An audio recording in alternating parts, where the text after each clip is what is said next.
Hello student, स्वागत है आप सभी का हमारे इस यूट्यूब चैनल मृत्युंजय एकेडमी पर। आज हम लोग पढ़ेंगे कक्षा 11 का तरल दाब। बहुत ही छोटा सा प्यारा सा टॉपिक है और बहुत मजा आने वाला है पढ़ने में। ठीक है, तरल क्या होते हैं हम बात करेंगे इसमें टॉपिक में। सबसे पहले कि हमारे तरल क्या होते हैं। ठीक है, तरल होते क्या है? लिक्विड्स, फ्लड कहते हैं इसे, है ना। क्या कहते हैं इंग्लिश में? इस टॉपिक को बोलते हैं flood pressure. Flood pressure, flood क्या होते हैं? ठीक है, तो फ्लड वे पदार्थ होते हैं तरल जिनमें बहने का गुण पाया जाता है। सबसे सरल सी डेफिनेशन क्या? जिसमें बहने का गुण पाया जाता है और जिनका प्रवाह होता है। जिनमें बहने का भी गुण पाया जाता है और जिनमें क्या होता है? प्रवाह भी होता है। ठीक है, इनकी अपनी कोई निश्चित आकृति नहीं होती। इन्हें जिस बर्तन में डाल दो उसी का आकार ले लेते हैं। ठीक है, तरल क्या होते हैं? इन्हें जिस बर्तन में डाल दो उसी का आकार ले लेते, किसी भी का परिवर्तन में विरोध नहीं करते। इन्हें हमने बाल्टी में भर दिए, बाल्टी के शेप में आ गए। बोतल में भर लिया, बोतल शेप में आ गए। ठीक है, उसी आकृति ग्रहण कर लेते हैं। अब एक बात है कि द्रव और गैस दोनों ही तरल है, लेकिन इनमें क्या भेद है? समझ रहे हो? द्रव भी तरल है और गैस भी तरल है। इनमें भेद क्या है दोनों? तो द्रव में क्या होता है, आप ऐसे याद रख सकते हो कि द्रव जो होता है वो असंपीड्य होता है और ये गैस जो होती है वो संपीड्य होती है।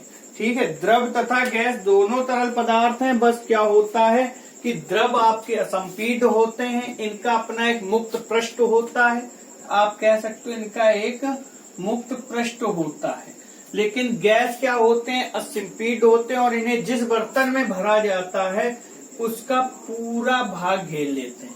अब मान लो 1 लीटर की बोतल है और अगर आधा लीटर आपने द्रव कोई लिक्विड डाला तो वो आधा लीटर ही भरेगा। लेकिन अगर गैस आपने आधा किलो डाली तो ऐसा नहीं है आधा किलो भरेगी, पूरा जितना आयतन है उसको पूरे को भर लेगी। ठीक है, जैसे मान लो कि ये द्रव रखा है, ये इसके 3 बंद सिरे होते हैं, एक ये यहाँ खुला होता है, तो इसका अपना एक मुक्त पृष्ठ होता है। ये पृष्ठ को हम लोग क्या बोलते हैं बच्चा लोग? मुक्त पृष्ठ बोलते हैं। लेकिन जब हम लोग गैस की बात करें तो गैस जिस बर्तन में भी भरी जाती है वो पूरा बंद होता है। अगर इस तरह से यहाँ पे एक पिस्टन लगा होता है, क्या लगा होता है? पिस्टन, जिससे क्या है गैस इस पे भरी गई और पूरा आयतन घेर लेगी। जितना किसका है? बर्तन का आयतन है, गैस उतना पूरा आयतन घेर लेती है।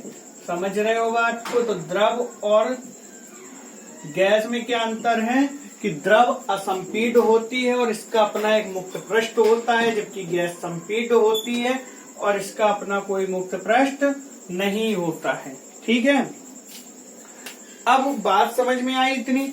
गैस को किसी पात्र में रख दो तो चारों तरफ से बंद रखना पड़ेगा, नहीं तो गैस मुक्त हो जाएगी। ये भी बात समझ रहे हो? अगर लीकेज हो जाए कहीं से, जैसे टायर होता है पूरा बंद रहता है, कभी एक कांटा लग गया, पंचर हो गया तो पूरी गैस ही तो है, हवा निकल जाती कि नहीं। साइकिल पंचर हो गई या गाड़ी पंचर हो गई। तो इतनी बात समझ में आई आप लोगों को। फिर बात करते हैं हम दाब की। दाब क्या है? दाब प्रेशर है ना। प्रेशर, प्रेशर क्या होता है? तो एक बात समझो पहले, फिर हम डेफिनेशन बता रहे हैं। ये बोर्ड है, बोर्ड को हम हाथ से दबा रहे हैं। ठीक है, तो कुछ हुआ? नहीं हुआ। बोर्ड को हमने हाथ से दबाया तो कुछ हुआ? नहीं हुआ। क्यों? क्योंकि हम बड़े क्षेत्रफल से दाब लगा रहे हैं। ठीक है, बड़े एरिया से दाब लगा रहे हैं। अब इसी बोर्ड में हम एक पतली सी कील रखें और दाब दें तो क्या होगा? कील अंदर दब जाएगी, कील बोर्ड के अंदर दब जाएगी। ठीक है, और आपने कभी सर्कस देखा हो तो वहां जाओ, एक आदमी को जमीन पे लिटा देते हैं, उसके ऊपर हाथी का पैर रखवाते हैं, तो पहले उसके व्यक्ति के ऊपर क्या करते हैं? एक पटरा रख देते हैं, लकड़ी का एक पटरा रख देते हैं और फिर पैर रखवाते हैं। तो उससे क्या होता है कि जो दाब होता है वो क्षेत्रफल जितना बढ़ जाता है, दाब उतना ही कम हो जाता है। ठीक, क्यों? क्योंकि P बराबर होता है F/A। ठीक है, ये होता है व्युत्क्रमानुपाती। क्षेत्रफल बढ़ेगा तो दाब कम लगेगा, दाब बढ़ेगा तो क्षेत्रफल कम लगेगा।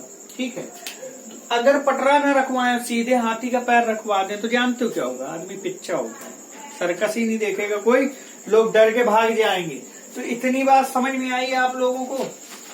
ठीक है। अब बल का प्रभाव, जैसे बल का प्रभाव यानी डिपेंड करता है, किस पे डिपेंड करता है बल का प्रभाव? कि आप कितना बल लगा रहे हैं, कितना बल लगा रहे हैं और कितने बड़े एरिया पे लगा रहे हैं। आप कितना बल लगा रहे हो और कितने बड़े एरिया पे लगा रहे हो, इसे हम क्या कहते हैं? बल का प्रभाव कहते हैं। ठीक है।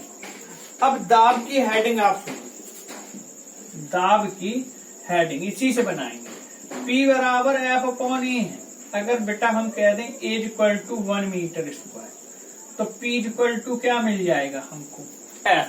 ठीक है, तो हम लोग क्या कह सकते हैं कि एकांक क्षेत्रफल पर A = 1, तो एकांक क्षेत्रफल पर कार्य करने वाले, एकांक क्षेत्रफल पर कार्य करने वाले अभिलंबवत बल को, अभिलंबवत बल को क्या कहते हैं? दाब कहते हैं। ठीक है, एकांक क्षेत्रफल पर कार्य करने वाले अभिलंबवत बल को दाब के, इसे किससे प्रदर्शित करते हो बच्चा लोग? P से।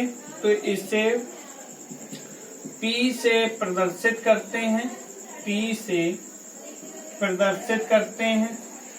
इसके मात्रक क्या क्या होते हैं? तो देखो, इसके मात्रक क्या क्या होते हैं? एक तो होता है न्यूटन प्रति मीटर स्क्वायर, दूसरा होता है डाइन प्रति सेंटीमीटर स्क्वायर, तीसरा होता है पास्कल। ठीक है, न्यूटन मीटर प्रति सेंटी स्क्वायर, पास्कल और न्यूटन प्रति मीटर स्क्वायर ये MKS मात्रक होते हैं, जबकि ये CGS मात्रक होता है।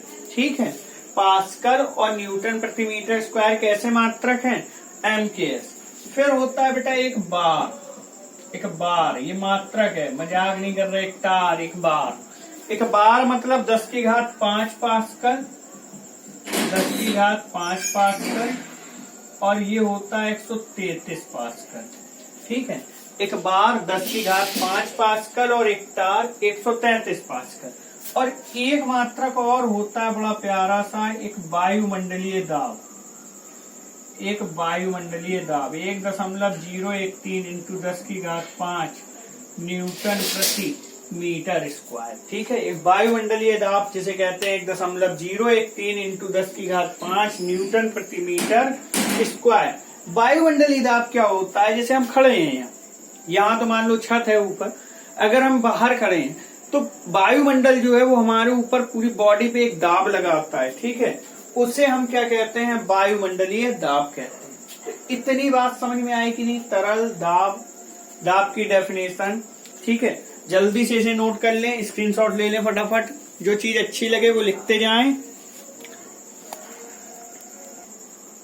अब चलते हैं हम लोग आगे, तरल स्तंभ के कारण दाब, तरल स्तंभ के कारण दाब। तो देखिए क्या होता है तरल स्तंभ के कारण दाब।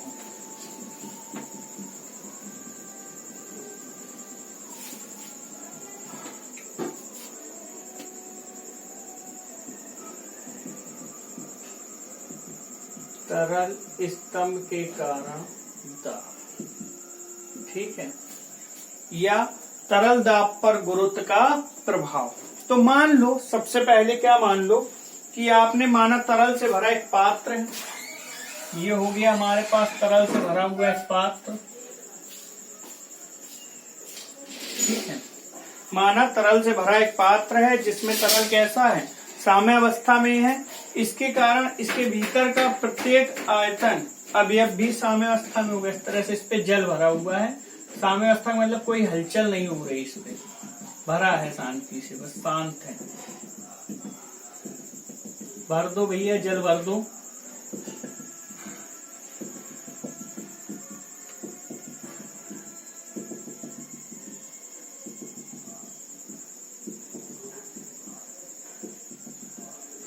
ये जल भर दिया, ठीक है। इस पे क्या है, कोई हमने एक तरल स्तंभ डाल दिया जो जल में डूबा हुआ है, ये आपका एक तरल स्तंभ हो, ठीक है। तरल स्तंभ में क्या है, इसके सिरे कह दो, ये सी है सिरा, ये यहाँ पे सिरा डी है।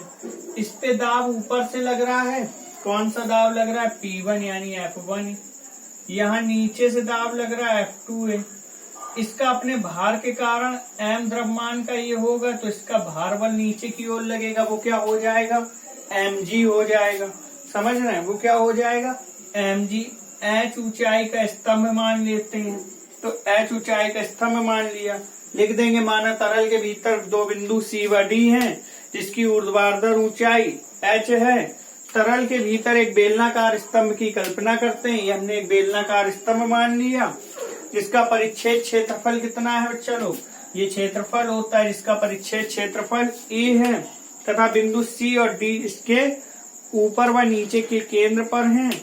तब इस स्तंभ का भार क्या होगा, भार बराबर क्या होता है बेटा, देखो ऐसे निकाल लो। अब ये तरल जो है कोई गति तो कर नहीं रहा है, ना तो ये ऊपर जा रहा है ना नीचे, क्योंकि इस पे इधर से दाब नीचे की ओर लग रहा है, नीचे से दाब ऊपर की ओर, इधर से दाब इधर की ओर, इधर से दाब इधर की ओर, यानी अपनी जगह स्थिर है।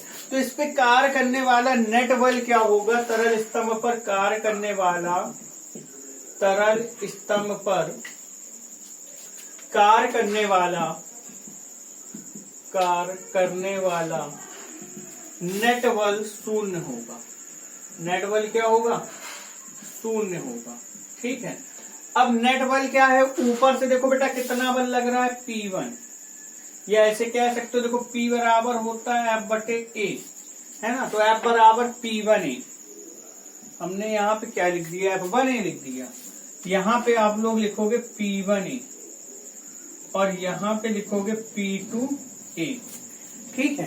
क्षेत्रफल समान है तो P1A, ऊपर से ये नीचे की ओर लग रहा है, साथ में नीचे की ओर देखो ये भार बल mg भी लग रहे हैं, प्लस mg माइनस, ठीक है, माइनस ये बल ऊपर की ओर लग रहा है P2A बराबर 0, ठीक है।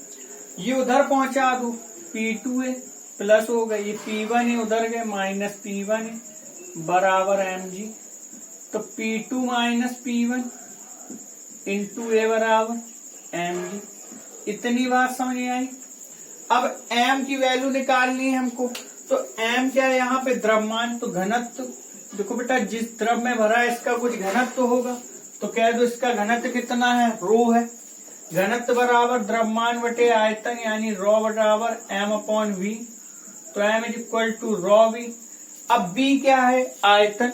आयतन क्या होता है, क्षेत्रफल इंटू ऊंचाई, क्षेत्रफल इंटू ऊंचाई, तो m इज इक्वल टू कितना हो गया, रॉ AH, ये मान यहां रख दें, P2 minus P1 into A, raw AHG, A से A कट गया, तो P2 माइनस P1 बराबर कितना आ गया, H रॉ G, ठीक है। P2 माइनस P1 कितना मिल गया बेटा, H रॉ G। अब अगर हम कह दें इसी में ये जो बिंदु C है और जो बिंदु D है, अगर ये एक ही तल पर स्थित हो, यदि बिंदु C व D एक ही तल पर स्थित हो, एक ही तल पर स्थित हो, तो एक ही तल पर स्थित होंगे, तब कल्पना कीजिए किस तरह से होगा। मान लो ये बेलन बना हुआ है हमारा, ठीक है। अभी C और D एक जगह थे, अब C भी यही D भी यही, तो इनके बीच की जो ऊंचाई है वो क्या हो जाएगी, 0, तो H बराबर 0, यानी P2 माइनस P1 बराबर कितना हो जाएगा, 0। तो आप कह सकते हो P2 बराबर P1, ठीक। तो इतनी बात समझ में आई कि नहीं, P2 माइनस P1 हो जाएगा। अब अगर कुल दाब निकाला जाए तो कुल दाब कितना होगा, देखो H रॉ G ये होगा, प्लस वायुमंडल भी तो एक दाब लगा रहा है, ऊपर से एक पृष्ठ मुक्त है तो ऊपर से वायुमंडल दाब लगाएगा, तो प्लस वायुमंडलीय दाब, H रॉ G प्लस वायुमंडलीय दाब। इतनी बात समझ में आई कि नहीं, जल्दी से इसका स्क्रीनशॉट ले लें, फिर कुछ और भी बताना है आपको। ले लिया स्क्रीनशॉट।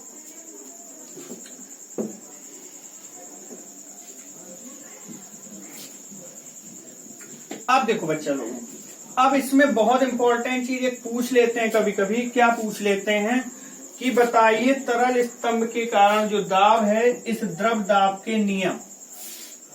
अभी था तरल स्तंभ कारण दाब, अब कहेंगे आपसे द्रव दाब के नियम। द्रव दाब के नियम क्या होते हैं? तो कम से कम अगर आ गया तो आपको 4 पॉइंट तो इसके लिखना ही लिखना है मिनिमम। ठीक है, तो सुनिए। सबसे पहला पॉइंट तो आप यही लिख दीजिए, आपने क्या निकाला कि सी और डी एक ही तल पे हो जाए। मान लो सपोज दैट ये हमारा कोई द्रव भरा हुआ है, ठीक है। इस द्रव पे हमने एक पेपर लिया और ऐसे लगा दिया, ये पेपर। इस द्रव पे हम कितने भी बिंदु ले लें, ठीक है, इन सभी बिंदुओं पर दाब क्या समान रहेगा। इस द्रव पर हम कितने भी बिंदु ले लें तो उस बिंदुओं पर क्या होगा, हमारा जो दाब होगा वो कैसा होगा बेटा, समान होगा। ठीक है, तो सबसे पहला नियम आप यही लिखेंगे, किसी द्रव के भीतर एक ही क्षैतिज तल में स्थित सभी बिंदुओं पर द्रव दाब समान होता है। ठीक है, क्या लिखेंगे, किसी द्रव के भीतर एक ही क्षैतिज तल पर स्थित सभी बिंदुओं पर द्रव दाब समान होता है। ठीक है, फिर आपने निकाला था P2, पहला तो ये हो गया द्रव दाब समान होगा, द्रव दाब समान होगा तल के एक ही बिंदुओं पर। ठीक है, तल के एक ही बिंदुओं पर द्रव दाब समान होगा। फिर आपने पढ़ा P2 minus P1 is equal to H rho G। H क्या है, देखो ये जो दाब है P2 माइनस P1 ये अनुक्रमानुपाती H के होता है, यानी जो आपका दाब है वो किसके, ऊंचाई के अनुक्रमानुपाती होता है, यानी तरल स्तंभ का दाब उसकी ऊंचाई के अनुक्रमानुपाती होता है। इसी प्रकार से आप कह सकते हो भाई घनत्व भी तो भरा है, तो तरल स्तंभ में भरा दाब उस घनत्व के अनुक्रमानुपाती होता है। उसमें भरे घनत्व के, तरल स्तंभ के भीतर भरा दाब उसके घनत्व के अनुक्रमानुपाती होता है। ठीक है, इतनी बात समझ आई। अब देखो जो तरल स्तंभ पे दाब है, इधर से ये दाब लग रहा है, इधर से ये, इधर से ये, इस तरह जो दाब लग रहे हैं, तो आप क्या कहोगे, तरल का दाब जो होता है द्रव स्तंभ पर लगने वाला दाब प्रत्येक बिंदु पर, द्रव स्तंभ पर लगने वाला दाब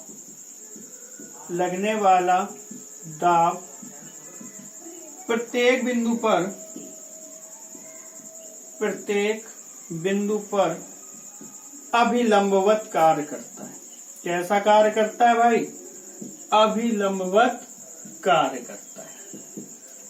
तो इतनी बात समझ में आई, द्रव दाब के नियम, तरल स्तंभ के कारण दाब। अब बहुत मजेदार चीज है, इसके बाद नेक्स्ट पार्ट में हो सकता है आपको मिल जाए। ठीक है, इसके बाद जो मजेदार चीज है वो क्या है आपकी, वो आपकी है पास्कल का नियम और पास्कल के नियम के अनुप्रयोग, जो कि आपको नेक्स्ट पार्ट में मिलेंगे। पास्कल का नियम बड़ा मजा आएगा पढ़ने में, एक बार पढ़िए और पढ़ेंगे तो आपको लगेगा हाँ फिजिक्स से ही सब कुछ है। ठीक है, अभी तक तो आप लोग रट्टा वाली फिजिक्स पढ़ते थे, अब कक्षा 11 में आए हो, 12 में जाओगे, आगे इंजीनियरिंग पढ़ोगे तो आपको लगेगा कि जो फिजिक्स है वास्तविकता में सब कुछ उसी से, सुबह सोने से उठने से लेकर रात को बिस्तर पे सोने तक जितना काम करते हो बच्चा लोग, विश्वास करो सब फिजिक्स है। ठीक है, तो मजा आएगा, पढ़ते रहिए, वीडियो जरूर पूरा लास्ट तक देखा करें और कॉपी पेन लेके बैठा करें, लास्ट तक आपको कुछ ना कुछ मिलेगा। नए वीडियो में आपके लिए बहुत मजेदार चीज लेके आ रहे हैं, पास्कल का नियम और पास्कल के नियम के अनुप्रयोग और न्यूमेरिकल। इतना आपका नेक्स्ट वीडियो में है, तो वेट करिए नेक्स्ट वीडियो आने का। इतना आज के लिए अच्छा लगा हो तो लाइक शेयर और सब्सक्राइब जरूर करें। Thank you.